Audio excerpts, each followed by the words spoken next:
Hi there, Jared from Reefer here, doing a 10-month update on my Red Sea Reefer 170.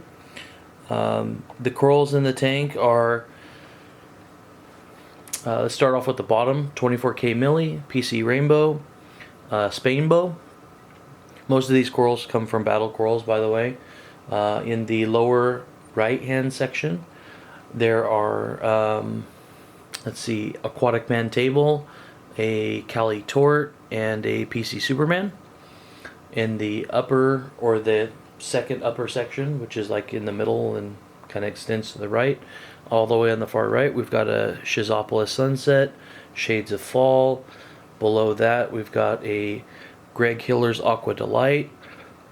We have a Sniper's Bubblegum Milli, Crimson Bliss, TCK Rainbow Fusion, Sexy Corals Orange Passion, and in the very top section, Pink Flamingo, Hyperberry, and Bubblebath Unicorn.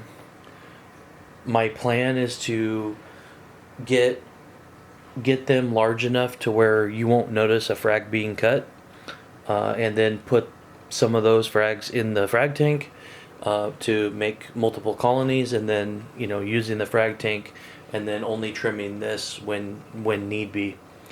The Vortex MP10s run in varied modes throughout the day. Right now, since I film at night, they're in Reef Crest mode, which is limited to 40%, and they run in sync mode, anti-sync mode. They just swap throughout the day, all kinds of different modes, varied flow pattern. I've been through multiple pumps throughout the years.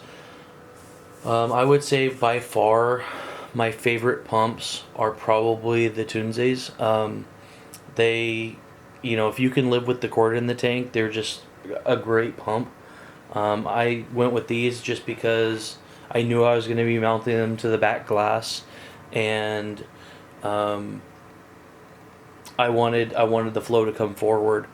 But the thing that really sucks about the Vortex is if you don't use the sticky, where like, let's say your pump falls, let's say the dry side falls, like my right side one did. My dry side fell and hit the tile, and now it's not a quiet drive anymore. So basically the left one is silent, the right side needs to be sent in for servicing, which really sucks. But that's just the way it is. So my advice is, if you do use the Vortex pumps, make sure you do something so that if the dry side does fall, it gets caught by those little sticky things that you put on the back, so you don't have that issue. I've been taking out the sand a little at a time. It's kind of hard to see. I'll go ahead and pan down just a little bit, but I've been taking out the sand a little bit at a time. It's almost all gone. It's kind of hard to get underneath the rocks, but I've been trying to get rid of it all.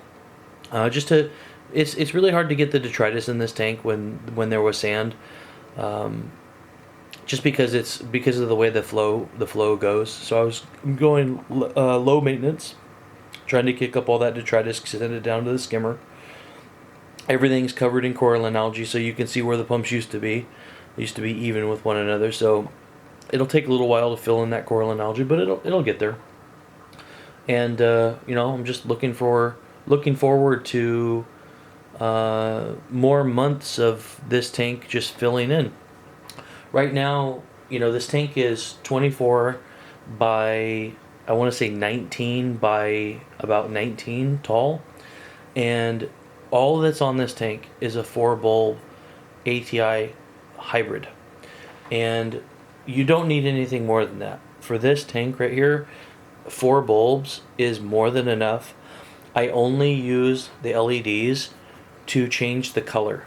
So I'm trying to mimic radium as much as possible. And so my peak daylight hours, or my peak day hours, it looks exactly like a radium. And so I try to mimic that. I think the LEDs don't go over 30%. That's it. Okay, so if you have a hybrid, all I use is Blue Plus and Coral Plus. So I've got 2 Blue Plus, 2 Coral Plus. The thing that really sucks about the 4 bulb though is that the front 2 channels are together and the back 2 channels are together. So really, it really sucks, but it's like all the bulbs have to be on at once in order for you to get proper spread.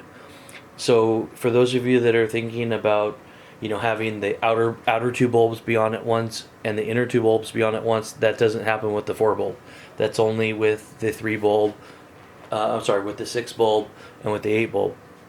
Which actually, no, they don't make a 6 bulb yet. The 6 bulb's coming soon. So, but anyways, you would have to do some rewiring if you wanted to do outer bulbs and inner bulbs on separate channels. Which isn't a big deal if you're good at electrical work, but it avoids any warranty that you might have. But anyways, this is the tank at 10 months, and the next time I do a video, I'll do some close-up of the corals and go ahead and show you, how they're growing and how they're encrusting and everything. But anyways, have a great day. Jared from Reef Fever. See you soon.